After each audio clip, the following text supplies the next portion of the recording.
तस्स भगवतो अरहतो सम्मा सम्बुद्धस्स नमामि बुद्धं गुणसागरन्तं नमामि धम्मं सुगतेन देशितं नमामि संघं मुनिराज सावकं नमो बुद्धाय नमो धम्माय नमो संघाय। श्रद्धालु उपासक उपासिका तथा सधर्म प्रेमी महानुभावहरू,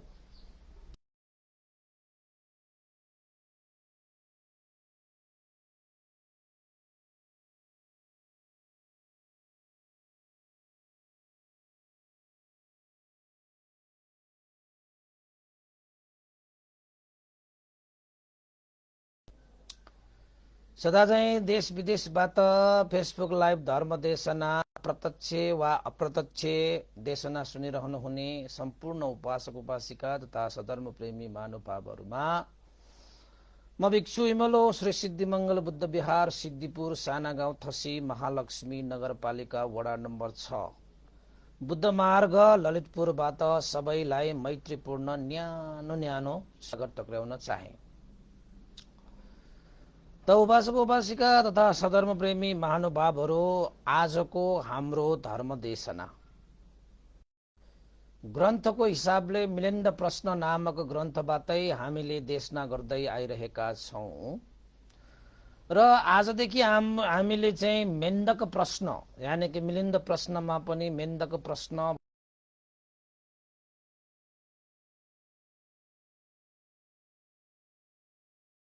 को क्षुद्रानुक्षुद्र विषयका प्रश्नलाई हामी अगाडि सार्न गइरहेका छौं। आजको विषयमा धेरै लामो छैन, आज सानो नै छ, तैपनि सानो भए पनि महत्त्वपूर्ण विषय नै रहेको छ। त मिलिन्द राजा र नागसेन भन्देको जुन संवादले हामीले धेरै बुद्ध शासनिक विषयहरूमा विस्तृतको रूपमा हामीले पाइरहेका छौं हैन। र विभिन्न विषयहरू मध्येमा आजको विषय चाहिँ अलिकति विनय धर्मसँग सम्बन्धित भएको विषयवस्तु भयो कि नागसेन भन्तेलाई मिलिन्द राजाले सोध्नु भयो एउटा दुविधा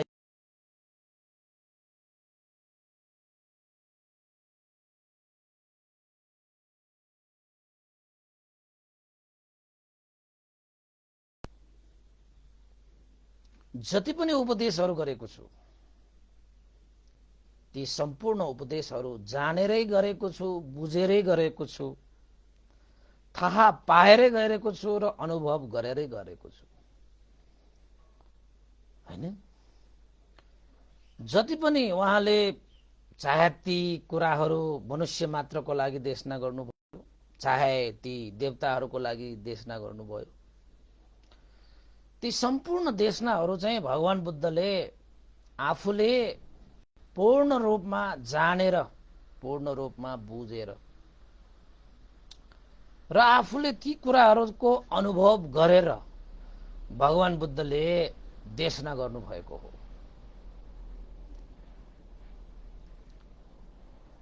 त मिलिन्द राजाले भन्नुभयो, अनि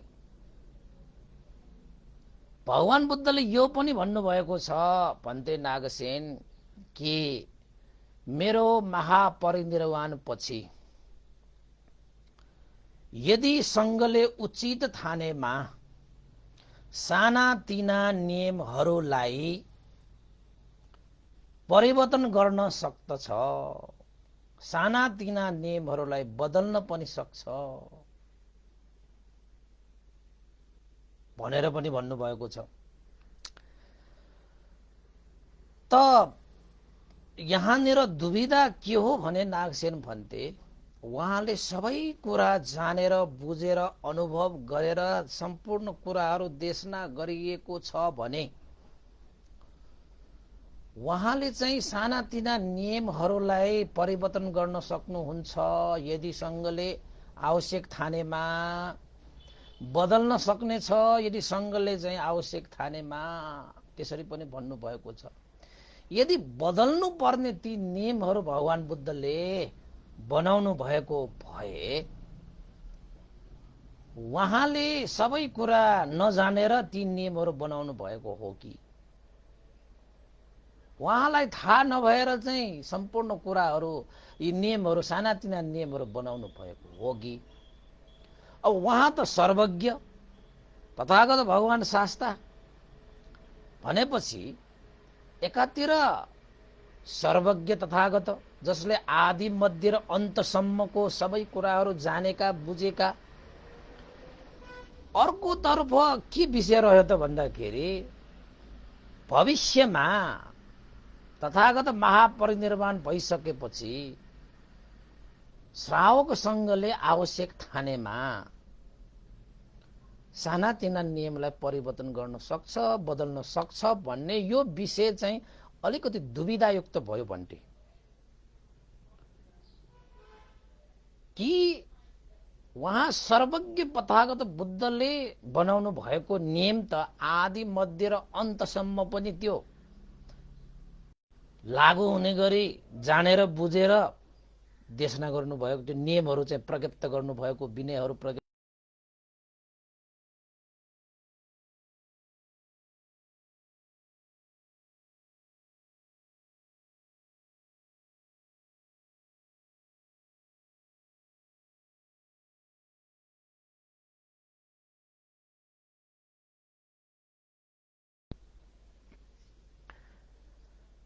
त नागसेन भन्थे दुविधा कहाँनिर छ भने यदि भगवान बुद्धले मैले जति पनि धर्महरू देशना गरे, धर्महरूलाई उपदेश गरे, ती सम्पूर्ण कुराहरू जानेर बुझेर अनुभव गरेर नै मैले धर्महरू देशना गरेको छु भनेको सत्य कुरा हो भने भगवान बुद्धले म परिनिर्वाण भइसकेपछि संघले आवश्यक ठाने, संघले आवश्यकता माने सानातिना नियमहरू बदल्न सक्छौ, परिवर्तन गर्न सक्छौ भन्ने कुरा झुटो ठहरिन्छ। यदि भगवान बुद्धले भविष्यमा सानातिना नियमहरू बदल्न सक्छौ, परिवर्तन गर्न सक्छौ यदि संघले आवश्यक ठानेमा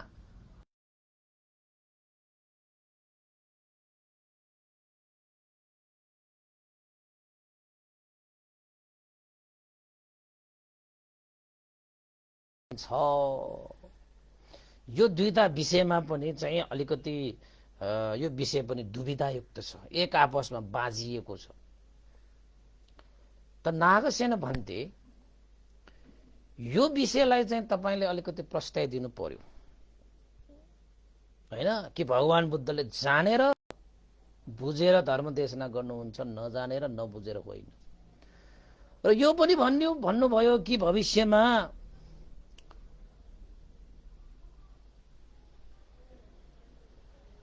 संघले आवश्यक ठाने माने परिवर्तन गर्न सक्छौ। यो दुईटा विषयमा अलिकति मलाई शंका, आशंका र भविष्यमा अनागतमा पनि विरोधी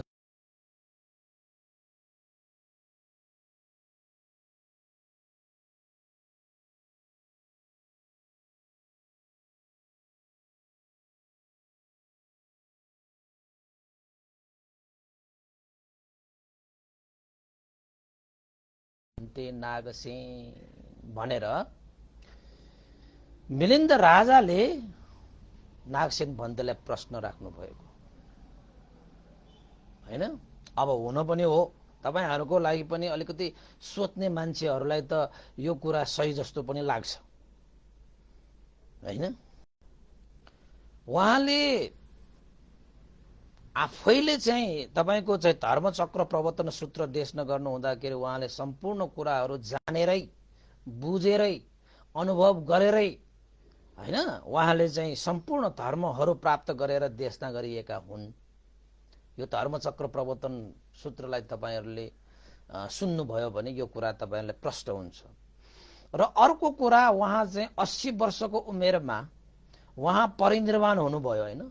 महापरिनिर्वाण सूत्र देशना गर्नु हुँदाखेरि त्यो महापरिनिर्वाण सूत्रमा के उल्लेख छ त भन्दाखेरि यदि म महापरिनिर्वाण भइसकेपछि संघहरूले अनागतमा भविष्यमा हैन सानातिना नियमहरूलाई आवश्यक परेको खण्डमा आवश्यक ठानेमा हैन संघले उचित ठानेमा सानातिना नियमहरूलाई परिवर्तन गर्न सक्छौ भनेर अनुमति पनि दिएर जानुभयो। जानेर बुझेर आवश्यक भएरै भगवान बुद्धले आफै स्वयंले प्रज्ञप्त गर्नुभएको नीति नियमहरूलाई पनि परिवर्तन गर्ने अनुमति दिएर जानुभयो।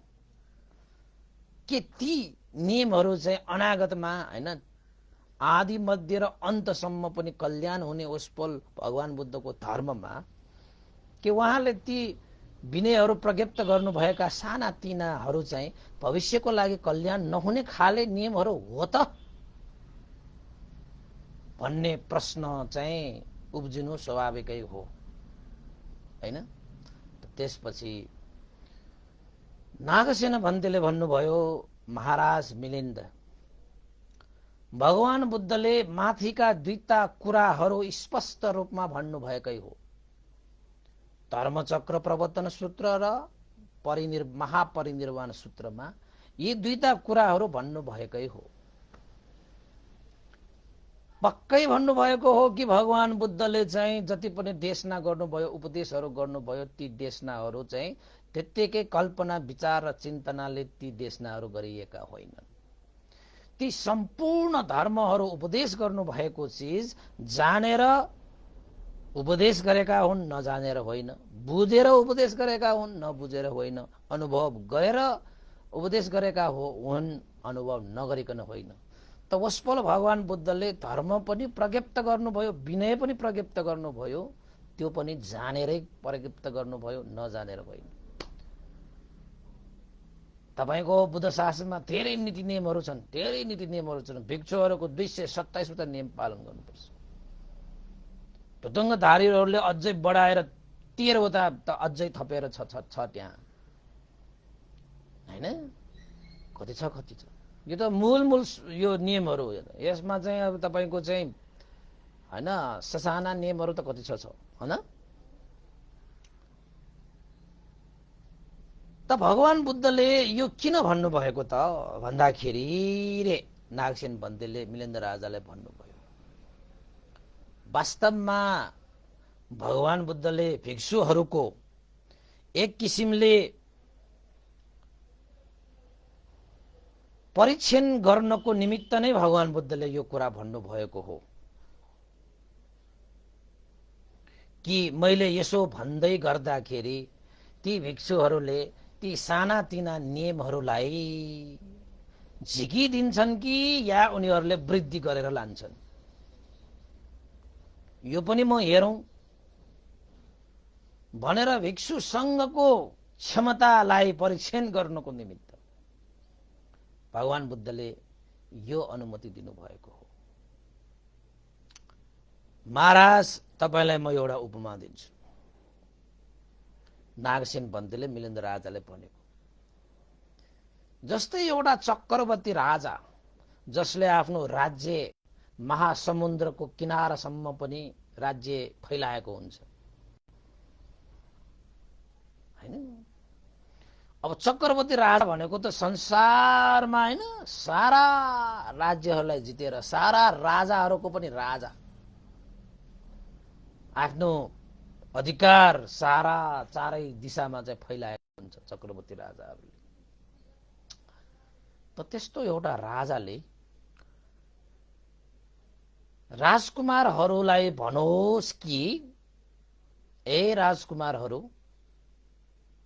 हे छोरा, मेरा प्यारा प्यारा छोराहरू, ए मेरा उत्तराधिकारीहरू, यो हाम्रो राज्य चारै दिशामा समुद्रसम्म फैलिएको छ।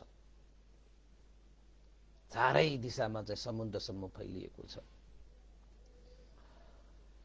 हामीसँग जति पनि सेनाहरू छन्, कर्मचारीहरू छन्, मन्त्री अमात्यहरू छन्, यी मन्त्री अमात्य कर्मचारी सेनाहरूले यत्रो ठुलो विशाल राज्यलाई सम्हाल्नको निमित्त गाह्रो पर्न सक्छ। त्यसैले ए मेरा प्यारा छोराहरू, राजकुमारहरू, उत्तराधिकारीहरू, म मरेर गइसकेपछि सीमा पारीका प्रान्तहरूलाई छोडिदिनु, आवश्यक ठानेमा ती सीमा पारीका प्रान्तहरूलाई त्यागिदिनु, छोडिदिनु। भविष्यमा आवश्यक ठानेमा, आवश्यक परेमा तिमीहरूले ती प्रान्तहरू छोड्न पनि सक्छौ, बदल्न पनि सक्छौ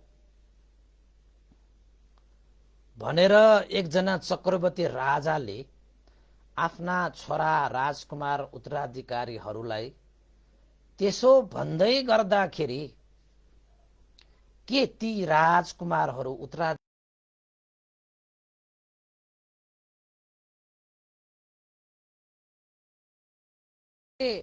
आफूहरूले प्राप्त गरिसकेको प्रान्तहरूलाई आफ्नो पिता बितेर गयो, मेरो पिताले छोडेर तिमीहरूले चाहिँ आवश्यक ठानेका छौ भने छोड्नु भनेर आफ्नो पिताले भनेर गएको छ भनेर के ती राजकुमारहरूले ती सीमान्त पारीका प्रान्तहरूलाई छोड्लान् त महाराज? तपाईँ आफै राजा हो, तपाईँ आफै यसको चाहिँ ज्ञाता हो के राजकुमारहरूले मेरो पिता राज महाराजले भनेको भन्दैमा आवश्यक ठानेमा, आवश्यक परेमा सीमा पारीका प्रान्तहरूलाई त्याग्नु, छोड्नु, सम्हाल्न गाह्रो हुन्छ भनेर गए तापनि के ती राजकुमारहरूले साँच्चै त्यो प्रान्तहरू छोड्लान् त महाराज? तपाईँ आफै भन्नुहोस्। तपाईँ राष्ट्र र सीमान्तको विषयमा साह्रै मजाले जान्ने राजा हो, भन्नुहोस् महाराज, तपाईको यो विषयमा अनुभव पनि छ, तपाईँ आफै उत्तर दिनुहोस्। त त्यसपछि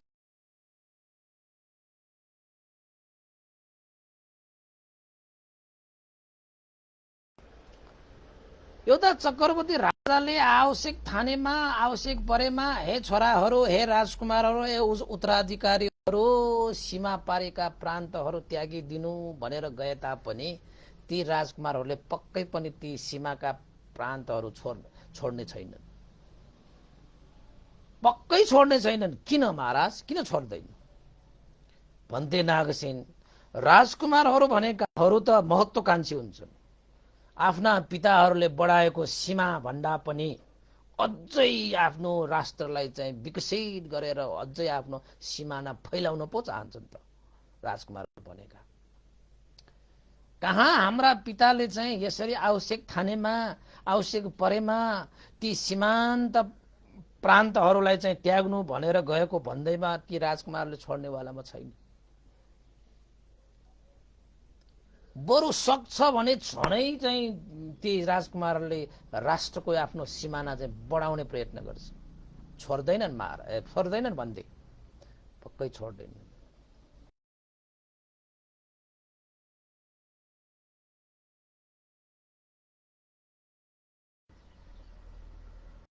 आफ्ना छोराहरूको परीक्षण गर्नको निमित्त मेरा छोराछोरीहरू, मेरा छोराहरू, उत्तराधिकारहरूले के साँच्चै यो राष्ट्रलाई चाहिँ कम पारेर ल्याउँछ कि यो सिमाना बढाएर लान्छ होला? ती छोराहरूको चाहिँ एउटा क्षेत्रीय परीक्षणको लागि चाहिँ ती राजाहरूले त्यसो भनेको हुन्छ भन्थे नागसेन। तर वास्तवमा राजकुमारहरूले कहिले पनि आफूले प्राप्त गरिसकेको सीमान्तका प्रान्तहरूलाई कहिले पनि त्याग्दैन। किन? राजकुमारहरू त महत्त्वकांक्षी हुन्छ। मेरा पिताले यति सिमाना बढाए, अब म यो भन्दा पनि अझ धेरै बढाउँछु। त्यस्तो सोच, त्यस्तो महत्त्वकांक्षी भएका राजकुमारहरूले कहाँ त्यो सिमाना छोड्छ? महाराज छोड्दैन। छोड्नै सक्दैन। त्यसपछि नागसेन भन्तेले भन्नुभयो, महाराज त्यसरी नै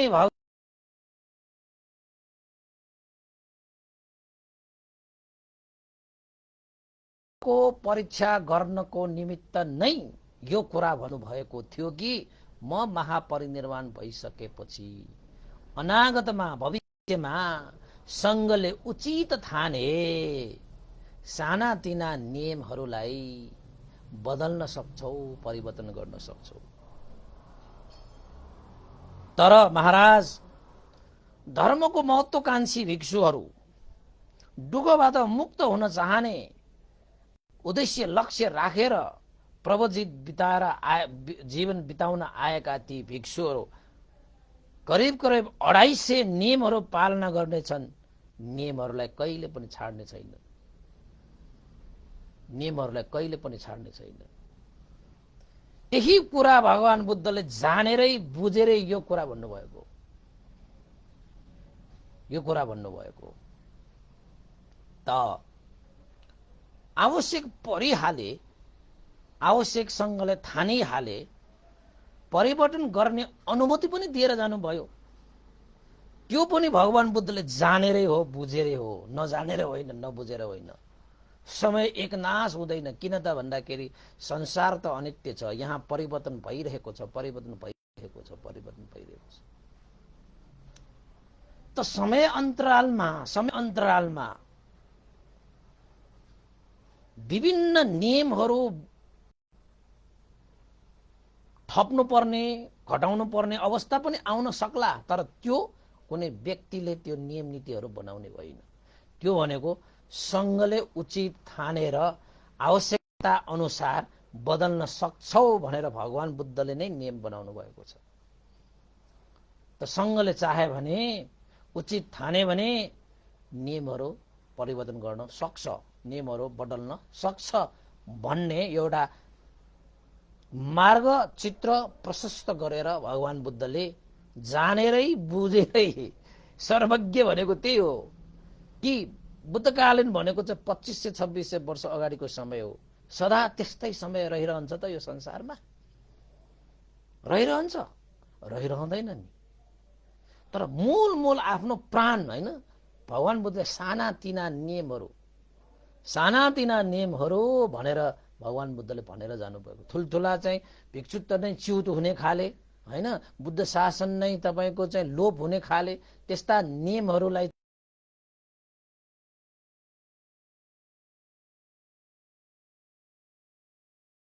भएको छ। त्यो महापरिनिर्वाण सूत्रमा त्यो उल्लेखित छ। त यी विषयलाई चाहिँ भगवान मिलिन्द राजाले नागसेन भन्तेलाई सोधेको। अब यो कहाँ भन्यो, कसो भन्यो, हाम्रा उपासक उपासिकाले पनि थाहा पाउनु पर्यो। अब मिलिन्द राजालाई त सबै थाहा छ। ऊ त त्रिपिटकको धर भइसक्यो। त्यो मान्छे त्रिपिटकको ज्ञाता, त्यो त्रिपिटकको कन्थ गरेर त्रिपिटकको अर्थ पनि व्याख्या गर्न सक्ने भएर आएको नि। त्यसैले त्रिपिटकको विषयमा, भगवान बुद्धको विषयमा सारा कुराहरू स्पष्ट रूपमा थाहा भएको भयो नि त नागसेन भन्ते र मिलिन्द राजा। त्यसैले उहाँहरूको चाहिँ कुरा गर्दाखेरि उहाँहरू डुब्बै जाने थाहा छ। अब तपाईँ हामीलाई त थाहा नहोला नि।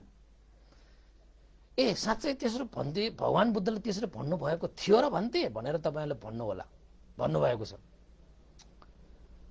धर्मचक्र प्रवर्तन सूत्र देशनामा भन्नुभएको छ, मैले सम्पूर्ण धर्म देशनाहरू जानेरै बुझेरै अनुभव गरेरै देशना गरेको छु। नजानेर होइन, नबुझेर होइन, अनुभव नगरिकन होइन, सबै कुराहरू चाहिँ जानेर बुझेर अनुभव गरेरै।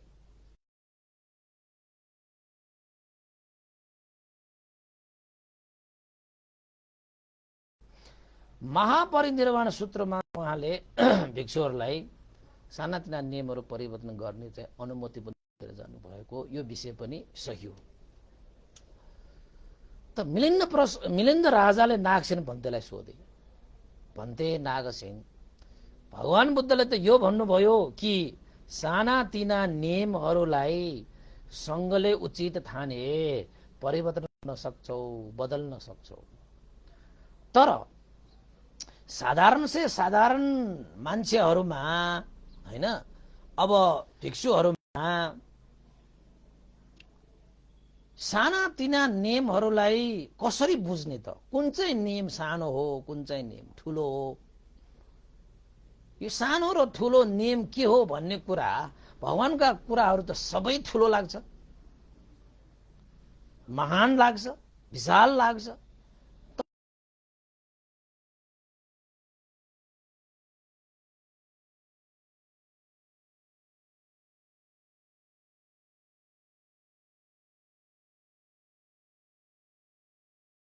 दुविधा पार्दछ, छुट्याउन सक्ने छैन, हैन? अब भगवान बुद्धले भिक्षुहरूको लागि त्यत्रा नियमहरू बनाएर जानुभयो। जुन कुराहरू उसबल भगवान बुद्धले आवश्यक ठानेरै, जानेरै, बुझेरै भगवान बुद्धले ती नियमहरू चाहिँ बनाउनु भएको भनेपछि अब कस्ता नियमहरू चाहिँ सानातिना नियमहरू त नागसेन पन्थीले भन्नुभयो, महाराज धर्मको भाषामा ढुक्क त आपत्ति भनेर पाइन्छ। दुःख त आपत्ति भनेका सानातिना नियमहरू हुन् भने दुर्भाषित आपत्तिहरू ठूला ठूला नियमहरू हुन्, हैन? र यी कुराहरूमा ठुलो र सानो, कस्ता कस्ता नियमहरूलाई ठुलो र सानो भन्ने विषयमा यो अलिकति दोधार दुविधा हुनु चाहिँ स्वाभाविकै हो। पहिलेका स्थविरहरूले पनि धर्मसभामा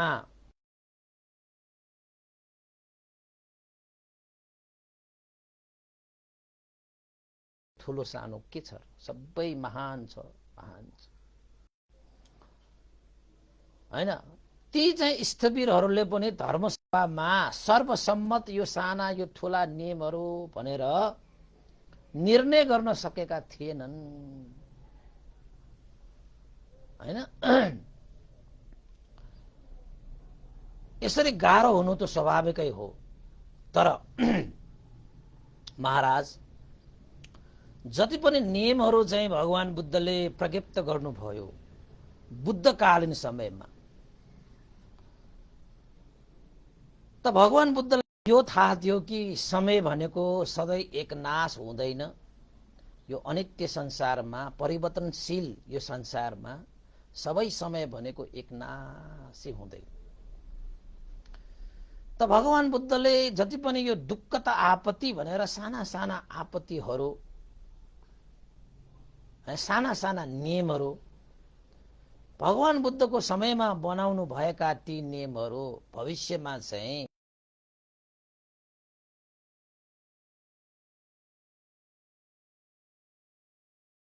काल र परिस्थिति अनुसार ती नियमहरूलाई परिवर्तन गर्नुपर्ने पनि हुन्छ।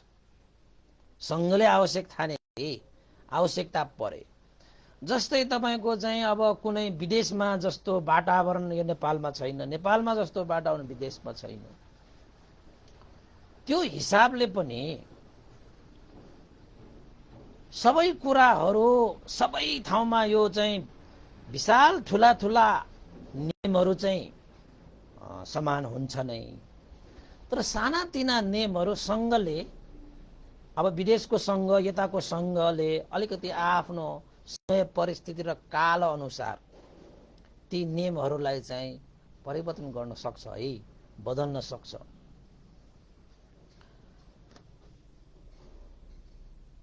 भगवान बुद्धले ती साना साना नियमहरू जुन बनाउनु भयो, अनागतमा गएर यी साना साना नियमहरूको प्रयोजन पनि हुने छैन।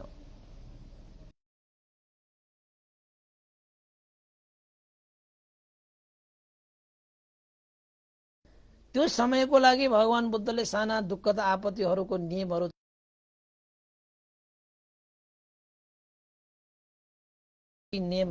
प्रयोजन हुने छैनन् भन्ने कुरा पनि भगवान बुद्धले जानेको छ, बुझेको छ। समय त परिवर्तन छ। अहिले नै हेर्नुहोस् न तपाईहरू, अब भन्डेहरू, अब तपाईहरूको लागि अब देशना भनेको चाहिँ तपाईको चाहिँ परिषदहरू अगाडि राखेर गर्नुपर्ने हो, हैन? तर अहिले म फेसबुकमा गरिरहेको छु, अगाडि त कोही पनि छैन। तैपनि तपाईँहरू देश नै हेरेर नै त तपाईँको चाहिँ घर घरमा कोठा कोठामा त तपाईँहरू सुनिरहनु भएको छ नि। त्यो हिसाबले अहिलेको परिस्थिति त पहिलाको परिस्थिति त फरक भयो नि त। समय काल परिस्थिति अनुसार सानातिना नियमहरू दुःखद नियमहरू भनेको, जस्तै चिसो तातो हुँदाखेरि, जस्तै अहिले नै मैले नै तपाईँ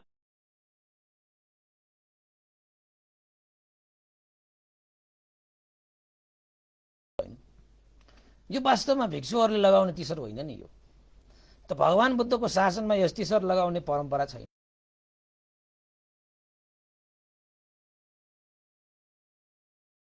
पाखुरा सखुरा सब देखाएर जानुपर्छ। अब बाहिर जाँदाखेरि मात्रै पारोपन भनेर छोपेर जानुपर्छ। ती नियमहरू चाहिँ भगवान बुद्धको समयमा थियो। यस्तो केही पनि भित्र त्यस्तो लगाउनु हुँदैन थियो। त अहिले हामीले लगाइरहेका छौँ। यो चाहिँ समय परिस्थिति, यो काल, यो यस्ता कुराहरू भनेको यो लगाएर यो चिवर चाहिँ माथि हामीले लगाएकै छौँ। यसले चाहिँ धर्मको लागि कुनै बाधा अर्चन दिँदैन होइन। अब चिसो भयो भने अब हामी के लगाउँछौँ त भन्दाखेरि स्वेटर पनि लगाउँछौँ, टोपी पनि लगाउँछौँ, मैले पनि लगाउँछु होइन।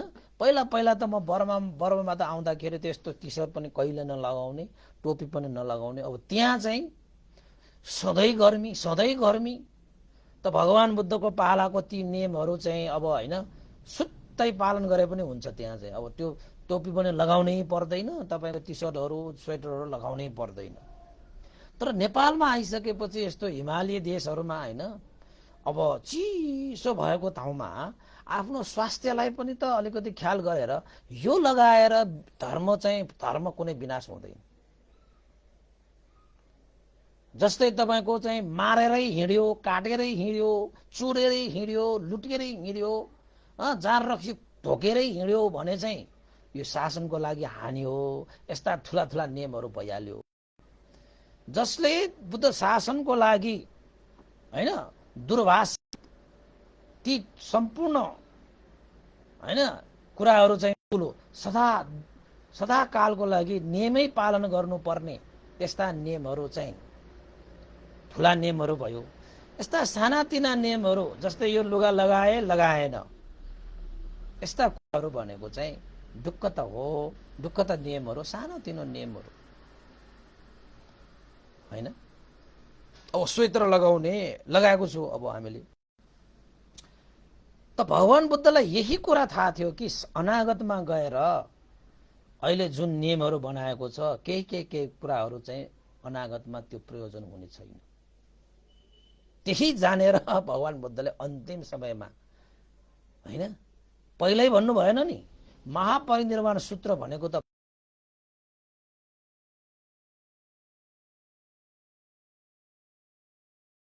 भएन नि। तर अन्तिममा भगवान बुद्धले यो भनेर जानुभयो कि उहाँलाई थाहा थियो अनागतमा चाहिँ यस्ता परिस्थितिहरू आउँछन्।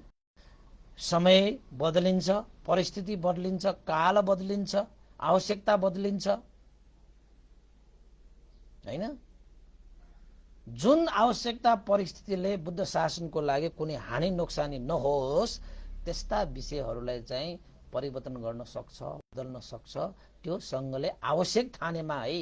अब यो नेपालमा आवश्यक ठान्ला त्यही कुराहरू चाहिँ सारा विदेशमै हुन्छ भन्ने हुँदैन। कतै त्यो कुराहरू आवश्यक उता देशको लागि आवश्यक नहोला।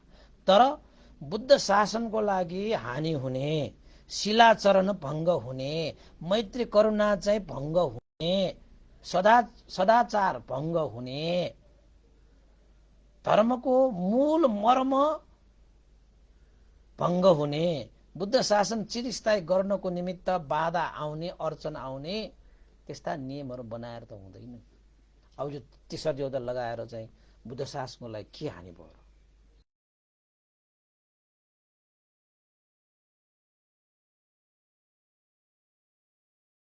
अब लगाएर बस्नु पर्यो। त्यो चाहिँ यो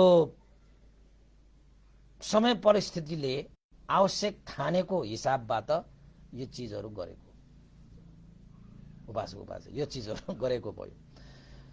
त नागसेन भन्तेले मिलिन्द राजालाई भन्नुभयो, महाराज मिलिन्द,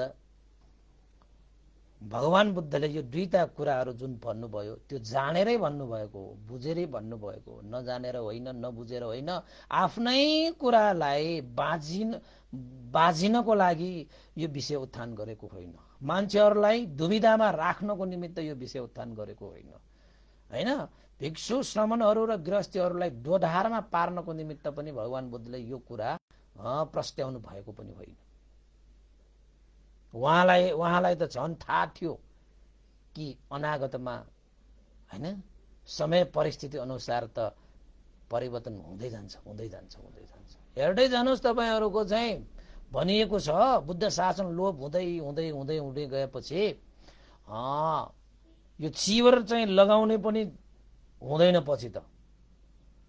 अहिले नै चाहिँ तपाईको चाहिँ यो चिवरलाई चाहिँ नलगाइकन नाना थरीका कुराहरू लगाएर हिँड्नेहरू पनि त पाइसक्यो, हैन। अब त्यो भोलि पर्सि समय बित्दै गइसकेपछि त केसम्म हुन्छ रे थाहा छ?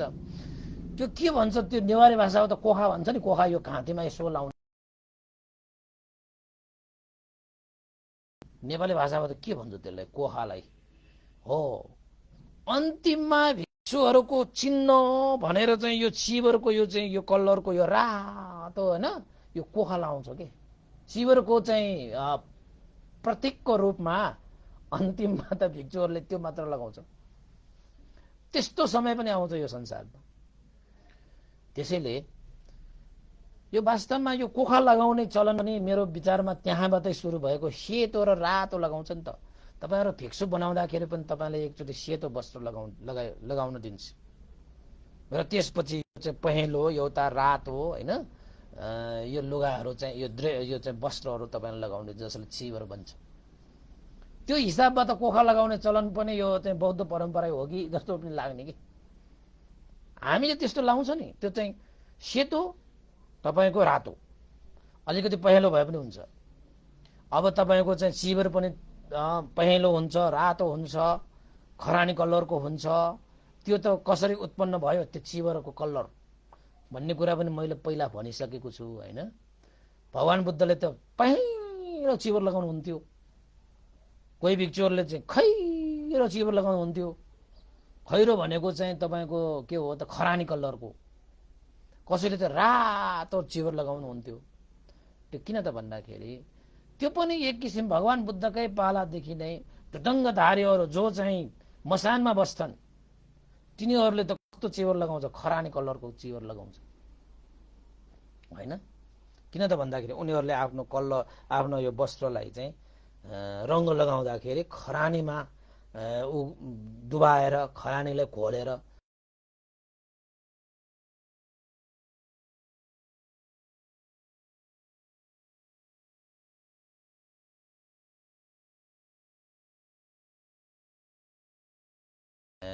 राखेर पछि सबै कलर चाहिँ त्यसरी चाहिँ खरानीको जस्तो हैन कलर पनि आयो, रंग पनि आयो।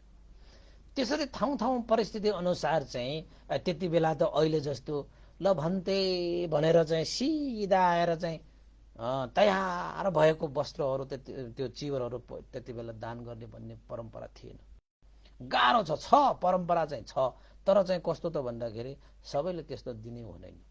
भिक्षुहरूले त्यति बेला कस्ता लुगाहरू चिवरहरू लगाउँथ्यो त भन्दाखेरि मसानमा फ्याकिएका, नेवारी भाषाबाट छ्वासे व्याइन्यू भन्छ नि त मरिसकेको मान्छे या कसैले चाहिँ लुगा फाटाहरू चाहिँ त्यहाँ डोबाटोमा त्यहाँ फ्याक्न लान्छ नि त त्यस्ता फ्याकिएका कुराहरू चाहिँ भिक्षुहरूले लिँदा पनि उसलाई दोष लाग्दैन। किन भन्दाखेरि अरूले त्यागिसकेको कुराहरू लिएको कारणले गर्दाखेरि तिनीहरू नसोधिकन लिन पनि पाउँछ, अरू चीज पाउँदैन। मसानमा फ्याकिएका, डोबाटोमा फ्याकिएका, छ्वासे व्याइना तौ मसाने व्याइना तौ चीजहरू हुन्छ नि त। जब खाटहरू, लुगाफाटाहरू,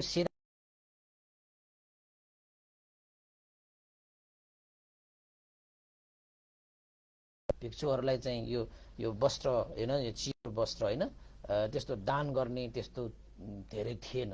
त्यति बेला लगाउनु पर्यो, कहाँबाट प्राप्त गर्छ त भन्दाखेरि ती सम्पूर्ण चाहिँ त्यो मसानमा भएका ती दोबातोमा भएका ती कपडाहरूलाई लिएर अब त्यहाँ फ्याँकिएका कपडाहरू भनेको त रङ्गी चङ्गी हुन्छ नि त, एउटै रङ्गको त हुँदैन, फेरि टुक्रा टुक्रा हुन्छ, एउटै तपाईँको त मित्र त आउँदैन। त्यसपछि भिक्षुहरूले के गर्छ, त्यस्ता कपडाहरू ल्याएर अनि ती टुक्रा टुक्रा कपडाहरूलाई चाहिँ सिउँछ आफैले। त्यही भएर भिक्षुहरू भनेको चाहिँ सिलाइ सिक्नुपर्छ भिक्षुहरूले। त्यही भएर तपाईँले अस्त परिष्कार ध्यान दिँदाखेरि भिक्षुहरूलाई के पनि दान गर्छ, सियो र धागो पनि दान गर्नुपर्छ। त्यो अस्त परिष्कारमा पर्छ त्यो त। अहिले त त्यस्तो पर्दैन होइन। मलाई भन्ने हो भने त मलाई प्रतिकार पनि आउँछ, म त तपाईँको चाहिँ के भन्छ सिलाइ मेसिन भयो भने त म त सिलाउन सक्छु। तर अहिले चाहिँ सिलाउनै पर्दैन। म त पहिला गृहस्थीबाट सिकेको थियो, मैले ट्रेनिङ पनि लिएको छु है। अलिअलि त मलाई आउँछ मजाले काटेर। मैले त एक बर्माबाट आउँदाखेरि भित्र लगाउने त्यो ऊ पनि म आफैले पनि सिलाएर लगाएको छु त्यो मेसिनमा कि। आउँछ मलाई, आउँछ त्यो पनि आउँछ मलाई। तर चाहिँ अब धेरै चाहिँ आउँदैन कि, फेरि धेरै आउँला भन्दा फेरि होइन। त्यसो भए तपाईँले सिलाउनुहोस् न भन्थे दान गर्छु भन्ला, फेरि त्यस्तो धेरै चाहिँ सिलाउन आउँदैन, नसिलाएको पनि धेरै भयो होइन। तर मलाई आउँथ्यो, मैले सिलाएर लगाएको छु भन्नेको। अब यो चिवर पनि पहिलाका भिक्षुहरूले चाहिँ सियो र धागोले आफैले त्यो त्यो त्यो काटेर आफैले चाहिँ त्यो सिउँथ्यो चिवरहरू।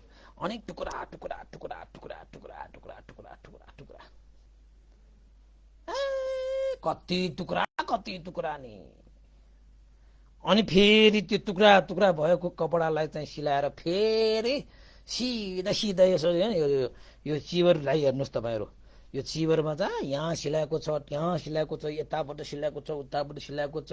तपाईँले राम्रोसँग हेर्नुभयो भने यो चाहिँ किसानहरूको चाहिँ फाँट जस्तो देखिन्छ के, खेतको फाँट।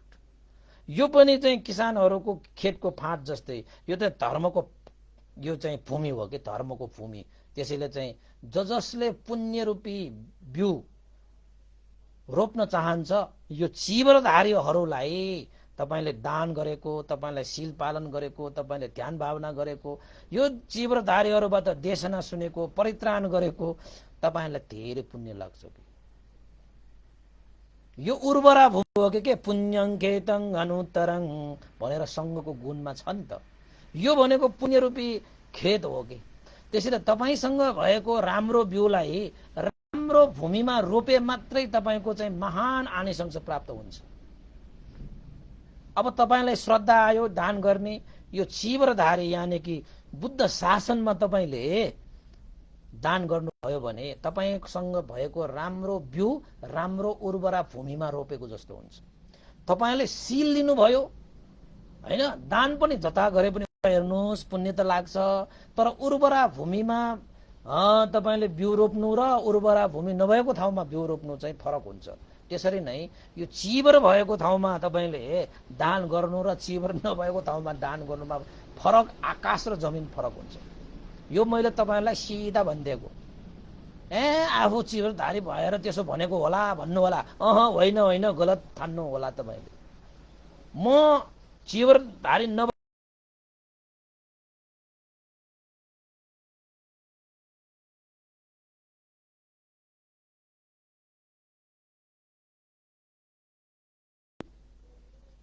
तपाईले शील लिँदाखेरि पनि गृहस्थीहरूले पनि दिन सक्छ, हैन सक्छ के। अब गृहस्थीहरूसँग शील लिन जाने त लिँदा पनि हुन्थ्यो, आफूले एक्लै त लिनु हुन्थ्यो भने गृहस्थीहरू लिनु हुँदैन त भन्नु होला। अब छैन भने त लिने हो नि। अब उर्वरा भूमि छैन भने कमसेकम बिउलाई त अलिकति भए पनि त उब्जाउनु पर्यो, त्यो त गर्नु पर्यो। तर उर्वरा भूमि हुँदा हुँदै आफ्नो चाहिँ असल बिउलाई उर्वरा भूमि नभएको ठाउँमा रोप्ने मान्छे बुद्धिमान हुन्छ कि मूर्ख पण्डित हुन्छ? अब तपाईँ आफै भन्नुहोस् न। त तपाईँ बुद्ध पूजा गर्दाखेरि पुण्यं खेतं अनुत्तर त्यसैले थाहा छ तपाईलाई। कसैले बुद्ध पूजा पनि गराउँदैन। किन गराउँदैन थाहा छ त? संघको महिमा बुझ्ला भनेर, धर्मको महिमा बुझ्ला भनेर, बुद्धको महिमा बुझ्ला भनेर। किन त? बुद्ध धर्म संघ भन्दा पनि आफू ठुलो भएर चाहिँ दान लिनुपर्ने, शील पालन गराउनु पर्ने, ध्यान गराउनु पर्ने भएर। त जसले बुद्ध धर्म संघको महिमा बुझ्छ उनीहरूले यो चिवरधारी चिबरै भनेको चाहिँ पुण्यं खेतङ अनुत्तरङ, साँच्चै पुण्य गर्ने स्थान भनेको त यो चिबर हो नि। त भगवान त्यत्तिकै बनाउनु भयो भन्ठान्नु भएको। देवताहरूले पनि पुण्य गर्नको निमित्त यही चिबर हेरेर गर्न आउँछ। तपाईँ कुरा गर्छ। त्यसैले दान गरे पनि यो चिबर उर्वरा भूमिमा, शील पालन गरे पनि यो उर्वरा चिबर यो चाहिँ यो अरहन्तहरूको ध्वजा, यो वस्त्र पुण्यं खेतन। त्यस्तै गरी तपाईँको चाहिँ ध्यान गरे पनि चिबरधारीहरूसँग ध्यान बस्ने र तपाईँको चिबरधारीसँग ध्यान बस्ने उर्वरा भूमि हो नि त त्यो। अब तपाईँसँग उर्वरा भूमि छैन भने अलिकति भूमि भए पनि त लिनु पर्यो। त्यो पनि एउटा चाहिँ विकल्पको रूपमा। अब तपाईँको चाहिँ अब दुर्गम क्षेत्रमा त तपाईँको यस्तो चिबरधारी नै छैन, भिक्षुहरू नै छैन, सामदेरहरू नै छैन। अब बिचराहरू के गरोस् त?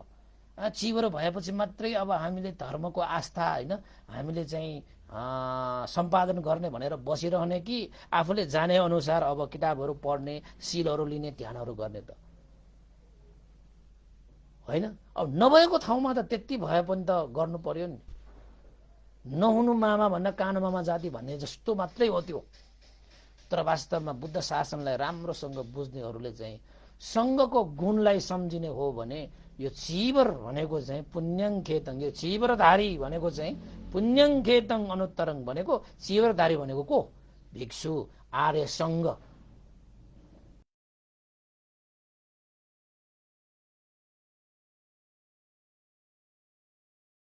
आशिष लिनु, मैत्री भावना गर्नु होइन, सत्सङ्गत गर्नु, सारा चिज महान हुन्छ उपासको गाह्रो। त्यसो भनेको मतलब अरूले गरेको चाहिँ बेठिकै भनेको चाहिँ होइन, तर आनिशंसको रूपमा यसरी फरक हुन्छ है भनेर मैले तपाईँलाई बुझाउनु मात्र खोजेको। नत्र भने भिक्षु भगवान बुद्धले चाहिँ सङ्घको स्थापना किन गर्थ्यो त?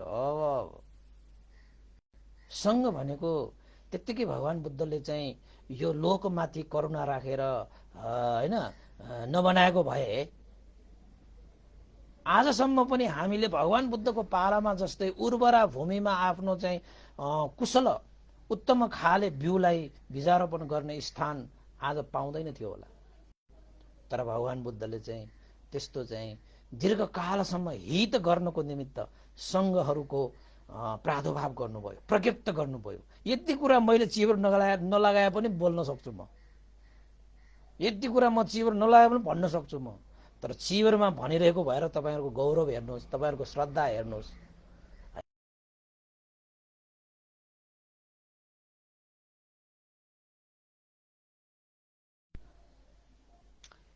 पहिलाका ती भिक्षुहरूले चिबर धारण गर्ने भनेको त त्यो कपडाहरू चाहिँ रङ्गी चङ्गीहरूलाई चाहिँ सिएर अनि बल्ल त्यो कलर होइन रङ्ग लगाएर अनि बल्ल लाउने हो नि।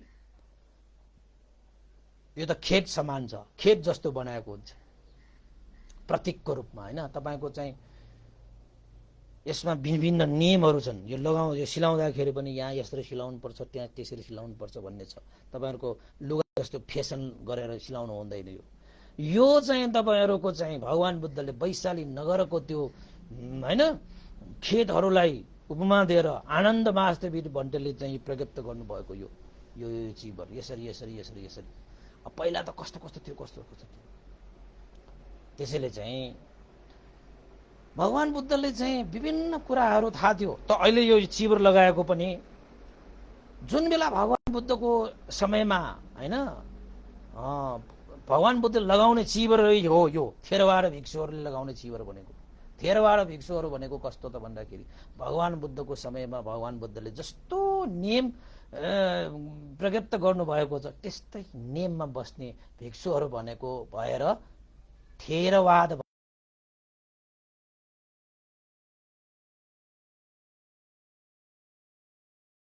आउने भनेको इक ढिगे मसमपी भन्छ नि त। नियम नीति विनय धर्ममा इक ढिगे मसमपी स्थिरवादी। त्यसै भएर हामीलाई भिक्षु विमलो स्थवीर, भिक्षु विमलो महास्थवीर होइन अब तपाईँहरूको अब जस्तै चाहिँ नेपालको सङ्घनायक 8औं सङ्घनायक श्रद्धेय बोधिसेन महास्थवीर भनेको उहाँहरू त स्थिर मात्र होइन महास्थवीर भइसक्यो। महास्थवीर भएको झनै स्थिर भएको के, स्थिर भन्दा पनि स्थिर भएको। त्यही भएर चाहिँ यो स्थिरवादी परम्परा भनेको चाहिँ थेरवाद परम्परा मात्रै छ। त्यो बुद्धकालीन समयमा पनि यस्तै थियो। बुद्धकालीन भिक्षुहरू कस्तो थियो भने यस्तै थियो। ल यस्तै चिवर लाउँछ, यस्तै नियमहरू पालन गर्छन्, यस्तै बोल्छन्, यसरी नै धर्मको आचरण गर्छन्, प्रचार प्रसार गर्छन्, आफ्नो क्षमता होइन आफ्नो चाहिँ परिस्थिति अनुसार यस्तै हो। अब अरूमा चाहिँ त्यो स्थिरवादी यानि कि थेरवादी भन्दा पनि परकाहरू चाहिँ उनीहरूले चाहिँ आफ्नो प्रतिकूल अनुसार चाहिँ उनीहरूले चाहिँ धेरै नियमहरू परिवर्तन गरेर गए। वस्त्र त्यो चिवरहरू पनि परिवर्तन गरेर गए होइन। अब हिमालय भेगमा बस्नेहरूले हिमालयको पाराबाट तपाईँ ताइवानमा जानुहोस्, भियतनाममा जानुहोस् होइन, तपाईँ तिब्बतमा जानुहोस्, उनीहरूको चाहिँ वस्त्रै कस्तो कस्तो कस्तो भएर जान्छ। त उनीहरूले चाहिँ परिवर्तन गरे। तर थेरवादीहरूले अहिलेसम्म पनि 2500 वर्ष अगाडिको त्यो नियम नीतिहरूलाई अहिलेसम्म पनि धारणा पालन गरेर त्यही नियम नीति अनुसार चाहिँ चिवर वस्त्र मात्र सिलाउँदाखेरि पनि यसरी सिलाएर लगाइरहेको छ। तर भगवान बुद्धलाई थाहा थियो समय परिवर्तन भएसँगै सानातिना नियमहरूको चाहिँ प्रयोजन हुने छैनन्। जुन अहिले 2500 वर्ष अगाडि प्रयोजन छ, 2500 वर्ष अगाडि पछाडि त त्यो प्रयोजन हुँदैन। सानातिना नियमहरू। तर बुद्ध शासनलाई जीवित राख्नको निमित्त भगवान बुद्धले यो पनि भन्नुभएको छ। म तपाईँलाई यो मिलेन प्रश्नमा छैन, तैपनि म तपाईँलाई भनाउँछु, विनयो नाम शासन आयु। विनय नियम धर्म भनेकै बुद्ध शासनको प्राण हो, आयु हो, जीवन हो भनेर भन्नुभएको छ। त्यसैले भिक्षुहरू, उपासक उपासिकाहरू सबैले पनि भगवान बुद्धको धर्म विनयलाई जति गौरव गरे, जति पालन गरे, जति उसलाई चाहिँ आदर सत्कार गरी हामीले जीवनमा उतार्न सक्यो, त्यति नै बुद्ध शासन चाहिँ चिरस्थायी हुने हो, बुद्ध शासनको आयु वृद्धि गर्ने हो। त्यसैले भगवान बुद्धको यो गाथालाई चाहिँ हामीले सापत्ति लिएर भन्ने हो भने जसले विनय बिगारेको छ, जसले धर्मलाई चाहिँ आचरण गर्दैन, जसले नीति नियमलाई चाहिँ वास्ता गर्दैन, आफ्नै पारालाई हेर्छ, उसले बुद्ध शासनमा रहेर पनि बुद्ध शासनलाई चिरस्थायी होइन, बुद्ध शासनको आयु घटाइरहेको हुन्छ। जसरी तपाईलाई चाहिँ थाहा छ, म एउटा कुरा तपाईलाई त्यो उपमा दिएको छ, म तपाईलाई उपमा पनि दिउ भनेर आज मौका परेको भए। हाम्रो शरीरमा पहिला पहिला यो पेटभित्र जुका लाग्थ्यो, थाहा छ कि छैन? जुका। अब शरीरमा किराहरू लाग्छ, त्यो हाम्रै शरीरभित्र भएको किराहरू। कसैले तपाईँको शरीरभित्र छिराएको पनि होइन, कसैले तपाईँलाई चाहिँ जबरजस्ती गरेर तपाईँलाई चाहिँ त्यो लाडेको पनि होइन। तपाईँकै शरीरमा उत्पन्न भएको त्यो जुका, त्यो किराहरूले तपाईँलाई लामो समय बचाउँछ कि तपाईँको आयु घटाउँछ? ल भन्नुहोस् त। तपाईँकै जुका हो त्यो, तपाईँकै किरा हो त्यो, तपाईँकै शरीरमा उत्पन्न भएको। त्यो जुकाले तपाईँलाई लामो समयसम्म बचाउँदैन, उसले तपाईँलाई मार्छ, उसले तपाईँको आयु नाश गर्छ। त्यसरी नै बुद्ध शासनमा म बुद्ध धर्म मान्ने, भगवान बुद्धको अनुयायी, म भिक्षु, म उपासक उपासिकाहरू भनेर बुद्ध शासनमै रहे तापनि जसले नीति नियम उल्लङ्घन गर्छ, जसले चाहिँ धर्म विनयलाई पालन गर्दैन, आफ्नै हिसाबले नाम दाम प्रतिष्ठा यस्ताको पछि लागेर नीति नियम भन्दा बाहिर जान्छन्, तिनीहरू बुद्ध शासनका जुकाहरू हुन्, किराहरू हुन्। जसले बुद्ध शासनलाई चिरस्थायी गर्दैन, उनीहरूले बुद्ध शासनलाई तहस नहस पार्छ। त्यस्ता मान्छेहरूको जुकाहरूलाई चाँडो भन्दा चाँडो उपचार गरिएन भने बुद्ध शासनले ध्वस्त पार्छ।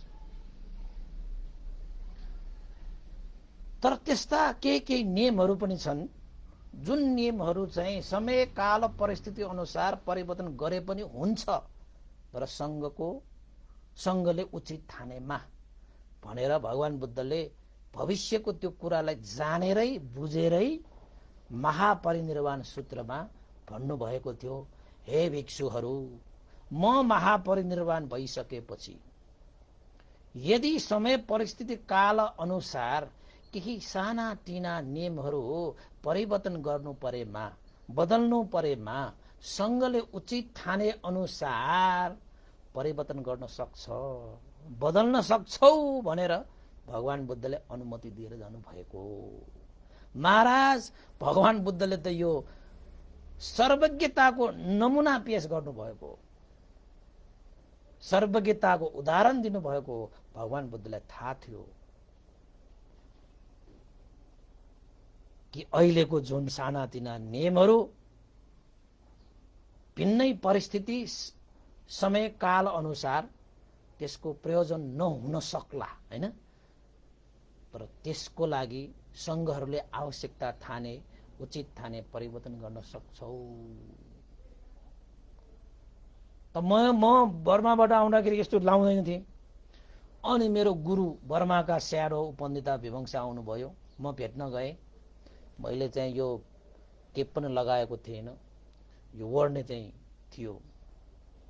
अनि स्याडो गुरुहरूसँग जाँदाखेरि यो यो यसरी चाहिँ छोपेर जानु हुँदैन कि।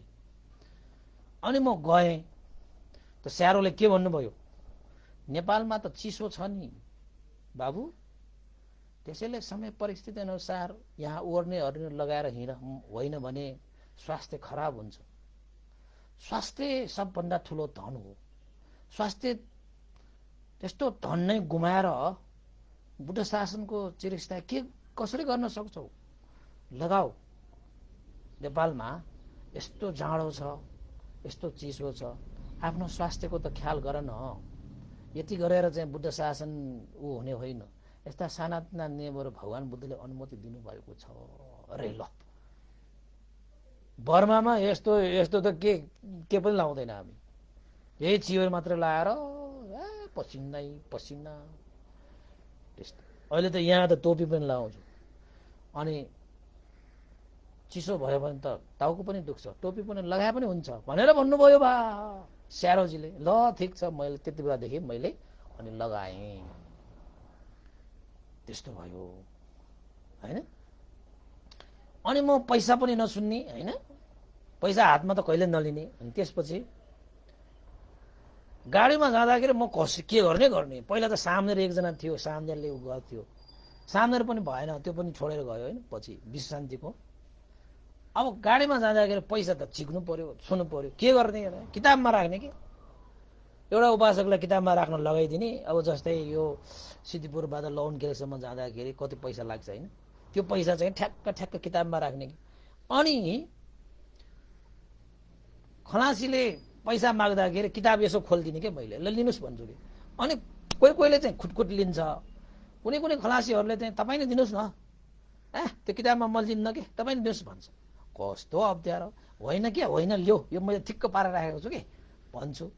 अब परिस्थिति अनुसार नि त एकचोटि के भयो थाहा छ, जाउला खेलमा त जामै भएको एउटा घटना तपाईँहरूलाई म सुनाएको है। यो नीति नियम अनुसार जाउला खेलमा त जाम भयो, ट्राफिक आयो, के भयो भने त ओहो यो त लामा भन्यो। मलाई त लामा पो भन्दो रहेछ।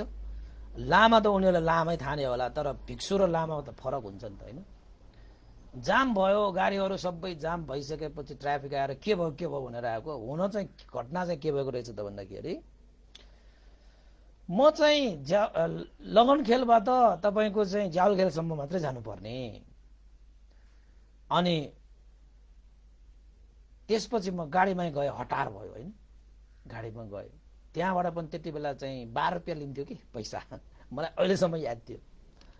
12 रुपियाँ लिन्थ्यो। मैले चाहिँ 12 रुपियाँ 20 रुपियाँ त्यो मिलाएर राख्थेँ, मिलाएर लगाउँथेँ कि यहाँको थसीको उपासक उपासिकाहरूलाई किताबमा चाहिँ कि, पैसा त छुनै नसुन्ने।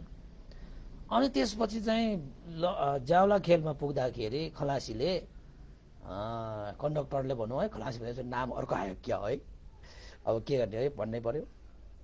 त्यसपछि चाहिँ मैले चाहिँ किताब यसो गरिदिएँ, लिनुहोस् न लिनुहोस् भने। त्यसले त लिएकै होइन, म पनि छोएर दिने नै होइन फेरि। अनि हतार भयो के, ए लामा दाइ त्यो दिनुहोस् न पैसा, त्यो जानु पर्यो कि हामी, लिनुहोस् न लिनुहोस् भनेर मैले किताब यसो खोलेको, लिएकै होइन। अनि मैले चाहिँ लिएर जाऊ न, ठिक्क पारेर राखेकै छ यो किताबमा लिएर गयो त भइहाल्यो भने मैले यो मोटो किताब राख्थेँ कि त्यो झोलामा लिएर गएको त लास्टमा त उसलाई हतार भयो। त्यसपछि त्यो खलासीले मेरो किताबमा चाहिँ हतार भयो बिचरालाई पनि होइन, उसले पनि झ्वात्त यसो के लिएको थियो त्यो किताबमा चाहिँ मैले धेरै पैसाहरू हुन्छ कि हाटले चाहिँ अब लिएर दिनु कुरा भएन अनि परिस्थिति अनुसार त्यो किताबमा राखेर लानु पर्यो। त्यसले चाहिँ झ्वात्त के लिएको त्यो किताब त तल खस्यो, खसेर त्यसमा त त्यो पहिला पहिला नि 1-1 रुपियाँ 2-2 रुपियाँको पैसा हुन्थ्यो कि उपासहरूले त 1 रुपियाँ 2 रुपियाँको दान गर्थ्यो होइन। अब यात्रा दान भनेर चाहिँ हामीले चाहिँ त्यही 1-1 रुपियाँको 2-2 रुपियाँको मिलाएर राख्नुपर्छ के उपासक पहिला चाहिँ त्यस्तो थियो कि। धेरै पहिला पनि होइन भने अब तपाईँको 5-10 वर्ष अगाडि होइन, 10 वर्ष 15 वर्ष होइन। त्यसपछि त त्यो किताब खसेपछि त्यसमा राखेको 1-1 रुपियाँ 2-2 रुपियाँ पैसा त त्यो बाटोमा खसेर हावाले उडाएर त्यसपछि त्यो खलासीलाई त अलिकति लाज लाग्यो होला, ड्याङ्ग गाडी ठोकेर उसले रोकिहाल्यो। ऊ आएर पनि त्यो पैसा जम्मा गर्न आयो कि। अब बाटो भरि खसेपछि त अरू गाडीहरू पनि आइरहेको, म पनि अब लौ अब आफूले टिप्नु भएन, कस्तो फसाद, आफूले टिप्नु भएन। त्यो खलासीले चाहिँ टिप्नु दियो धन्न ऊ गएन र पो। अनि अरू गाडीहरू आएकोले चाहिँ अब लामाको पैसा खस्यो भनेर चाहिँ त्यहाँ त गाडीहरू ट्याक ट्याक ट्याक रोके। जाउला खेलमा त जामै भयो बा लौ जा। त्यहाँ नजिकै पुलिस चौकी पनि छ होइन, अनि त्यहाँ ट्राफिकहरू पनि बसिरहेको छ। त्यसपछि त टिर टिर बजाएर ट्राफिक त आउँछ, के भयो भन्यो या किन जाम भनेर चाहिँ ट्राफिकले बजाएर। अब एउटा दुईवटा मात्रै त्यो नोट लिने भए पो 1 रुपियाँको 2 रुपियाँको थियो, त्यसमा धेरै खस्यो के। अनि खसेर त्यसले टिपिरहेछ। अब यहाँ लामा दाइको यहाँ पैसा गयो भने अरूले पनि 1-2 जना चाहिँ होइन मान्छेहरू पनि वर लिएर चाहिँ उनीहरूले पनि पैसा त्यहाँ लिइरहेको रहेछ। ट्राफिकले त के हो लामा दाइ के भयो हो तपाईँहरूलाई, यो त किन पैसा खसाएको, मैले खसाएको हो त खसा टिप्नु न टिप्नु भन्यो। मैले टिप्ने होइन फेरि धन्न ट्राफिकले पनि 2 जना ट्राफिक आएर ट्राफिकले सबै उ गरेर त्यसपछि आखिरमा चाहिँ ल लिनुहोस् भनेर भन्यो। ल यो किताबमा राख्नुहोस् भनेर किताबमा राखेर अनि मलाई दिएर पठायो। अनि बल्ल चाहिँ त्यहाँको जावलाखेलको ट्राफिक जाम भएको बल्ल खुल्यो। त्यस्तो एउटा घटना पनि घटेको थियो है त्यो पैसा नछोएर। अनि त्यसपछि चाहिँ यस्ता समस्याहरू चाहिँ नेपालमा हुन्छन् होइन। सबैले चाहिँ पैसा नछुने भन्ने त हुँदैन, त्यो छोइहाल्छ होइन। तर त्यति बेला चाहिँ अब म सुरुमा बर्माबाट आउँदाखेरि चाहिँ नजाने पनि ऊ छ।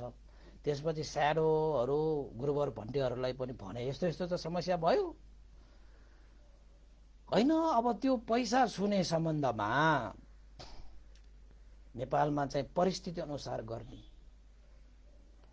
कहिलेकाहीँ त त्यस्तो चाहिँ अरूलाई पनि बाधा अर्चन हुने गरी नै यसरी चाहिँ गर्न त कहाँ सकिन्छ। त्यसको लागि त एउटा कपिया चाहिन्छ। कपिया भनेको चाहिँ एउटा चाहिँ सेक्रेटरी के।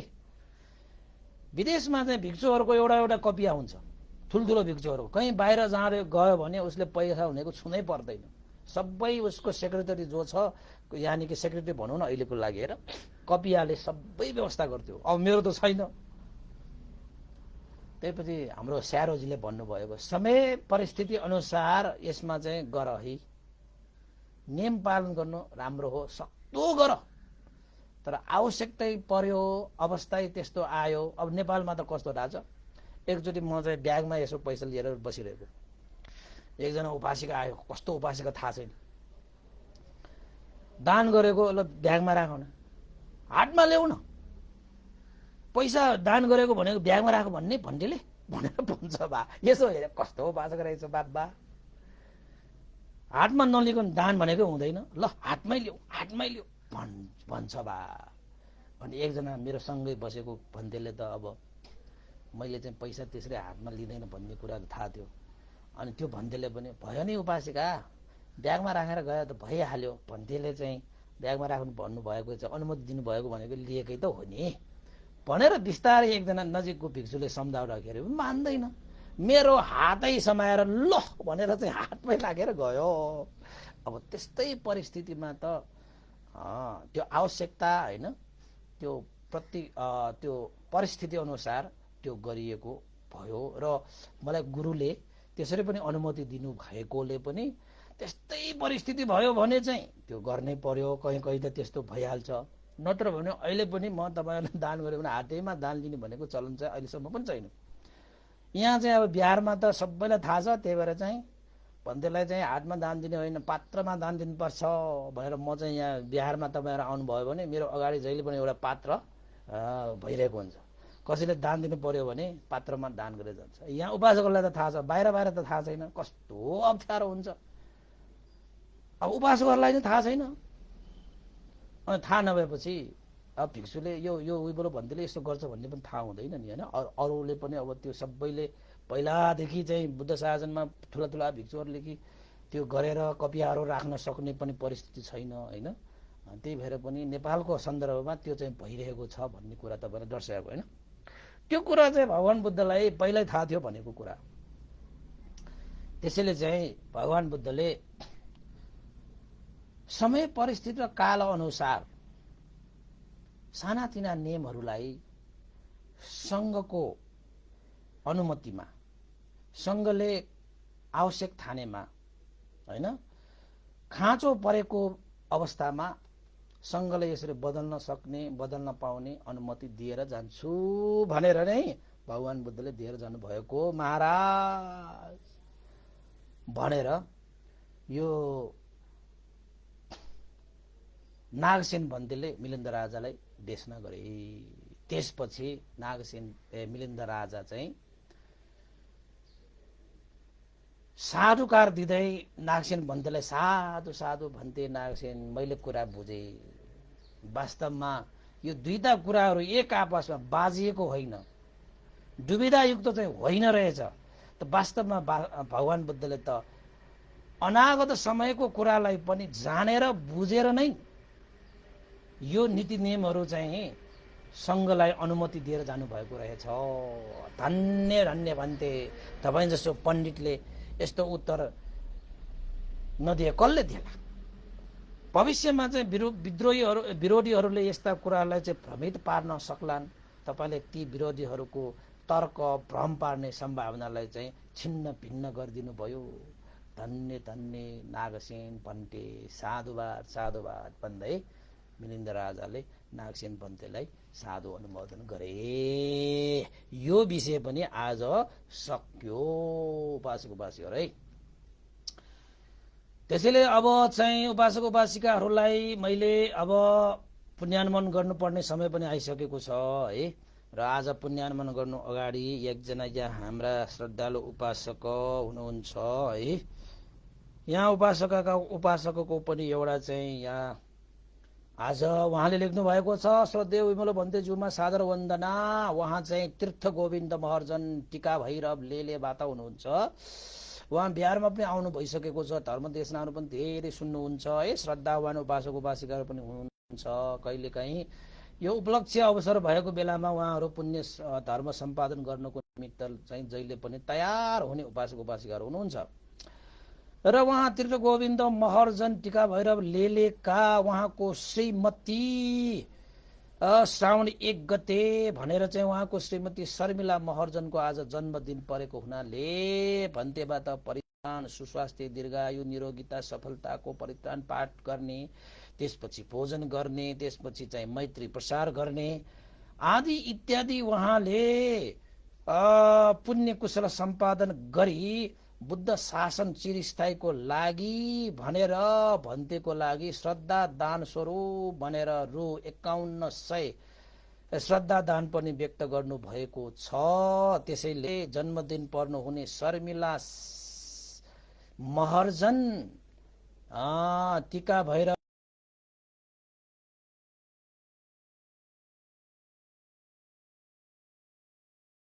दीर्घायु मंगल होस् र तपाईको जीवनमा इच्छा गरेका चाहना इच्छा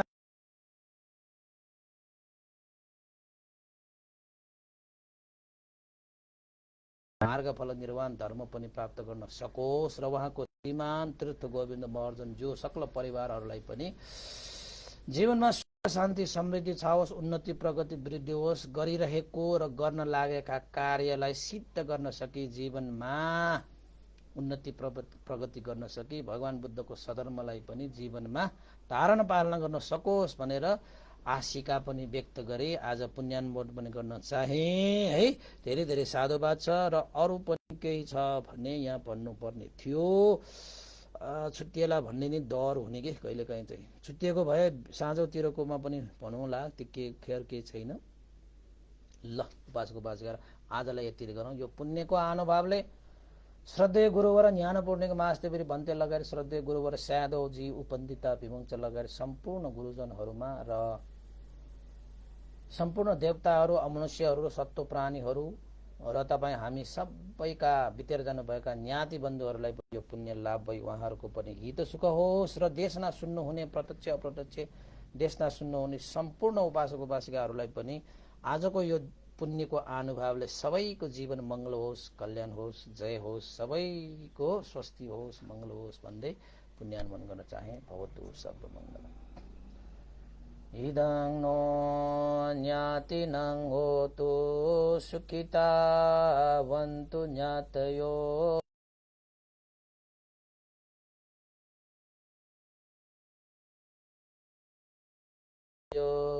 इदं नो ज्ञातिनं होतु सुखिता वन्तु ज्ञातयो। एतावता चाम्बेहि सम्भतं पुण्यसम्पदं साब्बे देवा अनुमोदन्तु साम्ब सम्पत्ति सिद्धिया।